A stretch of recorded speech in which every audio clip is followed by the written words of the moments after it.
ഇന്ന് ഞാൻ പറയാൻ പോകുന്നത് ഇത്തിരി ഷുഗർ കൂടിയ അപ്പൂപ്പൻകാരുവിനെ കുറിച്ചാണ്. ഷുഗർ ഇത്തിരി കൂടുതലാ, ബുദ്ധി ഇത്തിരി കുറവാ, രാത്രിയായാൽ അപ്പൂപ്പൻ ഒരു പാവം കോഴിയാ. ഓ അപ്പൂപ്പൻകാരു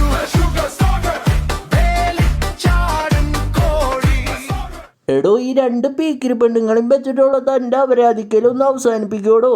സൗകര്യമില്ല. ഈ പടത്തിൽ നമ്മുടെ അപ്പൂപ്പൻകാരും ഒരു മോളെ കല്യാണം കഴിച്ചിട്ടുണ്ട്. ആൾക്കൊരു വൈനറി ഉണ്ട്. ആളുടെ വൈനൊരു സ്പെയിൻ കമ്പനിയായിട്ട് കൊളാബ് ചെയ്യാനായിട്ട് സ്പെയിനിക്ക് പോകും. നമ്മുടെ അപ്പൂപ്പൻകാരും സിനിമയിലെ നായകനായ കാരണം സ്പെയിൻ കമ്പനിയിലെ ബോസ് ഒരു പെണ്ണാണ്. സ്വാഭാവികം. അവളെ കാണുമ്പോ അപ്പൂപ്പൻകാരും ഒരു അപ്പൂപ്പൻ കോഴിയായിട്ട് മാറും. എനിക്ക് എങ്ങനെയാ തോന്നുന്നറിയോ? അയ്യേ, സാറിന് നാണമില്ല സാർ? മകളുടെ പ്രായമുള്ള ഒരു പെണ്ണിന്റെ കൂടെ വൃത്തിയേട്. പിന്നെ ഇതൊക്കെ കാണുമ്പോ നമ്മുടെ അപ്പൂപ്പൻകാരുടെ ഷുഗർ ഹൈയാവും.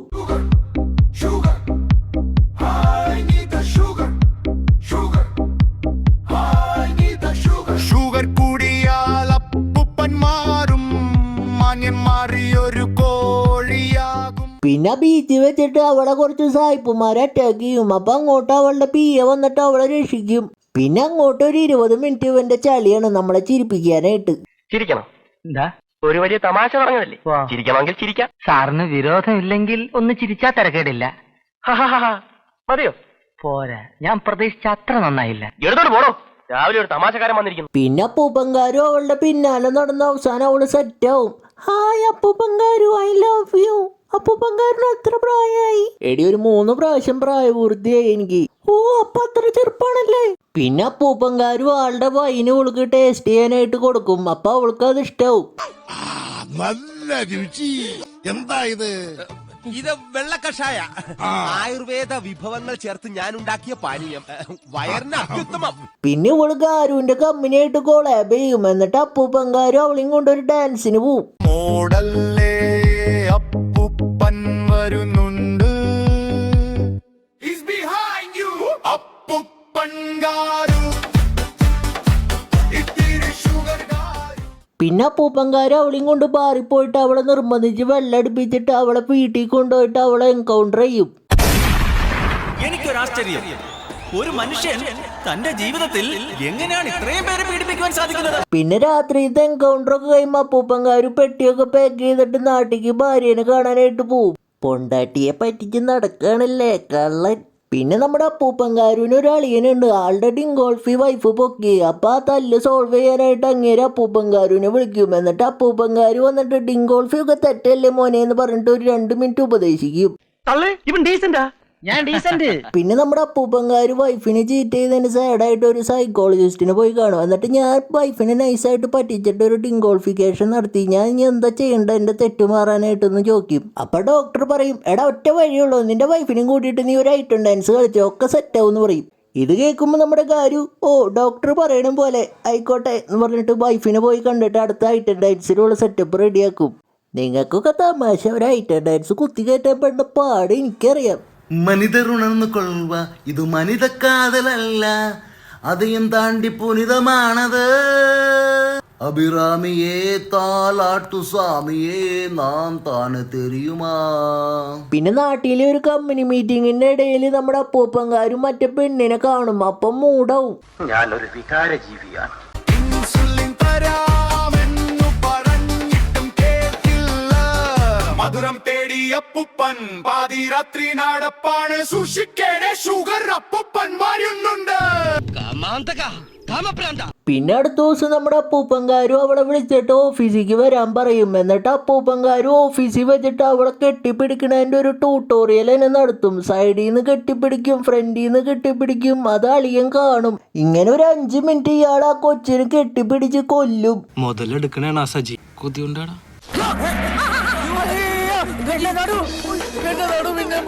ഇതൊക്കെ കണ്ടിട്ട് ഗാരുവിന്റെ അളിയൻ ഇത് നിന്റെ പൊണ്ടാട്ടിയോട് പോയി പറയുന്നു പറയും. അപ്പൊ ഗാരു നിന്റെ മണ്ണെണ്ണ ഡിങ്കോൾഫി ഞാൻ അങ്ങനെയാണെങ്കിൽ പറയുന്നു പറയും. എന്നിട്ട് ഗാരുവിന്റെ അളിയന്റെ ഫ്ലാഷ് ബാക്ക് പറയും. മൂപ്പര പഞ്ചായത്തിലെ ഒരു കാട്ടുകോഴിയാണ്. ആളുടെ വീടിന്റെ അപ്പുറത്തുള്ള ചേച്ചി ചാവാൻ പോണ സമയത്ത് അങ്ങോട്ട് വന്നിട്ട് ആ ചേച്ചീനെ കയറി പിടിക്കും. എന്നിട്ട് ആ ചേച്ചിയുടെ തല്ല് കൊണ്ട് അവൻ ഓടും. ഇവരുടെ ഈ ഫാമിലി മൊത്തം ഷുഗർ പേഷ്യൻസ് ഉള്ളോ. ഗാരു അളിയനെ ബ്ലാക്ക് മെയിൽ ചെയ്യുമ്പോൾ അവൻ എന്നാ നീ എന്താന്ന് വെച്ചാൽ കാട്ടിക്കോളാൻ പറയും. പിന്നെ ഗാരു ആ മറ്റേ പെണ്ണിനും കൊണ്ട് ഷോപ്പിങ്ങിന് പോവും. അപ്പൊ അവിടെ വെച്ചിട്ട് വൈഫിനെ കാണും. അപ്പൊ മറ്റേ ഹാപ്പി ഹസ്ബൻഡ്സിൽ നമ്മുടെ മേട്ടൻ ഓടി രക്ഷപ്പെടണ പോലെ നൈസായിട്ട് അങ്ങനെ അവിടെ നിന്ന് ഓടി രക്ഷപ്പെടും. പിന്നെ ഗാരു രാത്രി മറ്റവളുടെ ഫ്ലാറ്റിൽ പോയിട്ട് എൻകൗണ്ടർ ചെയ്യാനുള്ള കലാപരിപാടി സ്റ്റാർട്ട് ചെയ്യുന്ന സമയത്ത് അവളുടെ അടുത്ത് പോയിട്ട് എടി എനിക്ക് വൈഫൊക്കെ ഉണ്ട്, എനിക്കിപ്പോൾ എൻകൗണ്ടർ ചെയ്യാനായിട്ട് താല്പര്യമില്ല എന്ന് പറയും. അങ്ങനെ അവള് കലിപ്പാവും. പിന്നെ ഇതൊക്കെ അറിഞ്ഞിട്ട് ഇവള് ബാറിൽ പോയിട്ട് വെള്ളടിച്ച് അവിടെ സൈഡാവും. അപ്പൊ ആ ബാറിൽ നമ്മുടെ ഗാരുവിന്റെ പൊണ്ടാട്ടി ഉണ്ട്. ഇവള് താഴെ കിടക്കണ കണ്ടിട്ട് ഗാരുവിന്റെ പൊണ്ടാട്ടി ഇവളെ കാറിൽ കൊണ്ടുപോകും. അപ്പൊ ഇവള് പറയും എന്നെ ഒരു അപ്പൂപ്പൻകാരും മൂകാംബിക യൂണിവേഴ്സ് കാട്ടി പറ്റിച്ചു ചേച്ചി എന്ന് പറയും. അപ്പൊ ഗാരുവിന്റെ പെണ്ണ് അങ്ങനെയാണെങ്കിൽ അവരെ പിടിക്കണ വരെ എന്റെ വീട്ടിൽ നീ താമസിച്ചോ എന്ന് പറയും. പിന്നെ ഗാരു രണ്ടാളെ ഒരുമിച്ച് കിട്ടിയതിന്റെ സന്തോഷത്തിൽ രണ്ടുപേരും കൊണ്ട് ഒരു ഐറ്റം സോങ്ങിന് പോവും.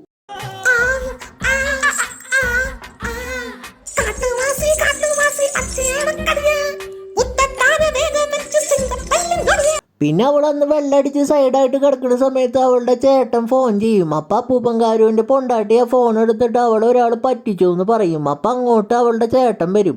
അവനെ കുറിച്ച് പറയണമെങ്കിൽ കുണാൽ പാണ്ഡ്യയുടെ ലുക്കുള്ള ഒരു കുട്ടനാണ് അവൻ. പിന്നെ അവൻ അവളുടെ അടുത്ത് പോയിട്ട് ആരവളെ പറ്റിച്ചെന്ന് ചോദിക്കും. അപ്പം അവൾ ആരാണെന്ന് പറയില്ല. അതെന്താന്ന് വെച്ചിട്ടുണ്ടെങ്കിൽ കാരണം ഇതൊരു പേട്ടപ്പടാണ്. അപ്പം അങ്ങനെയൊക്കെ ഉണ്ടാവും. പിന്നെ ഇവർ ഗാരു കലാപരിപാടി നടത്താൻ പോയ സ്ഥലത്തിൻ്റെ CCTV ഒക്കെ ചെക്ക് ചെയ്യും. അപ്പോൾ ഗാരുവിൻ്റെ ആൾക്കാർ അവിടുത്തെ പവർ ഓഫ് ചെയ്തിട്ട് ഗാരുവിനെ അവിടെ നിന്ന് രക്ഷിക്കും. പിന്നെ ഗാരു മറ്റവളെയും കൊണ്ടുണ്ട് ഒരു പബ്ബിക്ക് പോകും. അവിടെ എല്ലാവരും സാരി ഉടുത്താ വരാം. അതൊക്കെ ഗാരുവിന്റെ പരിപാടിയാ. അതൊക്കെ ഗോപാലകൃഷ്ണൻ ഒരു നമ്പറല്ലേ? ഒന്ന് നിക്കേ, എന്റെ കൽബിലെ വെണ്ണിലാവു നീ നല്ല പാട്ടുകാരി. ഈ ഡാൻസിന്റെ ഇടയിൽ നമ്മുടെ ഗാരു അവിടെ ഡാൻസ് കളിക്കണ പെണ്ണുങ്ങളെ പോലും വെറുതെ വിടില്ല ഗൈസ്. എവിടെയൊക്കെയാ പിടിക്കണേ. പിന്നെ അവളുടെ ചേട്ടൻ അവളെ ആരെ പറ്റിച്ചെന്ന് അറിയാൻ വേണ്ടിയിട്ട് അവളുടെ PAനെ നാട്ടിക്ക് കൊണ്ടുവരും. എന്നിട്ട് അവനോട് പറയാൻ പറയുമ്പേ എനിക്ക് ചില കാര്യങ്ങൾ പറയാനുണ്ട് നിന്നോട്, അതിപ്പോ പറയാൻ കഴിയില്ല. അത് കഴിഞ്ഞിട്ട് ഗാരു വൈഫിനോട് നടന്ന കാര്യങ്ങളൊക്കെ അവളോട് പോയി പറയും. തുറന്നു പറയാലോ, ഞാനൊരു സ്ത്രീലമ്പടന. ഇതൊക്കെ അറിഞ്ഞിട്ട് ഗാരുവിന്റെ പൊണ്ടാട്ടിയൊക്കെ സൈഡാവും. ഗാരു വന്നിട്ട് ആ 2 പെണ്ണുങ്ങളും വിളിച്ചിട്ട് ഒരു മീറ്റിംഗ് നടത്തും. ഞാൻ വിചാരിച്ചു 2 പെണ്ണുങ്ങളും കൂടി അടുത്ത സോങ്ങിന് പോകാനാന്ന്. അങ്ങനെയൊന്നും അല്ല കേട്ടാ. ഗാരു അവിടെ നിന്നിട്ട് വൈറ്റ് വാഷിങ് സ്റ്റാർട്ട് ചെയ്യും. നീ ഹൈദരാബാദിൽ വന്നിട്ട് നിന്നെ മുതലാക്കുന്ന തരത്തിൽ ഞാൻ എന്തെങ്കിലും ചെയ്തിട്ടുണ്ടോ? വെറുതെ കളിച്ച് ചിരിച്ചതല്ലാതെ. ഓർമ്മയുണ്ടോ ഈ മുഖം? തൂക്കിയല്ലോ നാഥ. പിന്നെ ഗാരുവിന് പണി പാളിന്ന് നൈസായിട്ട് മനസ്സിലാവും. അപ്പൊ ഗാരു കാർ എടുത്തിട്ട് 0 ഗ്രാവിറ്റിയിൽ കാർ പറത്തിയിട്ട് മൂപ്പര് ചാവാൻ പോവും. ഞാനിതൊക്കെ കണ്ടിട്ട് ഗാരു ചത്തൊന്നൊക്കെ വെച്ച് ഹാപ്പി ആയിട്ട് ഇരിക്കുന്ന സമയത്ത് ഗാരു ഞാൻ ചാവാൻ പോണേ പോടാന്ന് പറഞ്ഞിട്ട് ഗാരു വരും. മിസ് ചെയ്തതല്ല, മിസ്സാക്കിയതാ. ഇല്ലെങ്കിൽ അവൻ പാതാളത്തിൽ വന്നിട്ട് അവിടുത്തെ പെണ്ണുങ്ങളായിട്ട് ഐറ്റം ഡാൻസ് കളിക്കും. പിന്നെ ആ ഹോസ്പിറ്റലിൽ വെച്ചിട്ട് ഗാരുവിനെ നന്മമാരാക്കാനായിട്ടുള്ള കഥാപ്രസംഗം സ്റ്റാർട്ട് ചെയ്യും. ബാല, അവനും ഞങ്ങളെ പോലെ ഒരാണല്ലേ, പക്ഷേ ഞങ്ങളെക്കാളും നല്ലവനാ.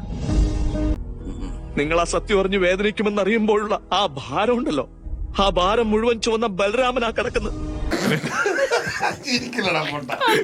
പിന്നെ ഗാരു ഈ സിനിമ കാണാൻ വന്ന് നമ്മളെയൊന്ന് ഉപദേശിക്കും. ഡിങ്കോൾഫി ഒന്നും ചെയ്യാൻ പാടില്ല മോനെ എന്ന് പറഞ്ഞിട്ട് ഒരു 2 മിനിറ്റ് ഉപദേശിക്കും. ആദ്യം താൻ നന്നവിടെ കാട്ട് കളവാ. അങ്ങനെ പടം കഴിഞ്ഞു.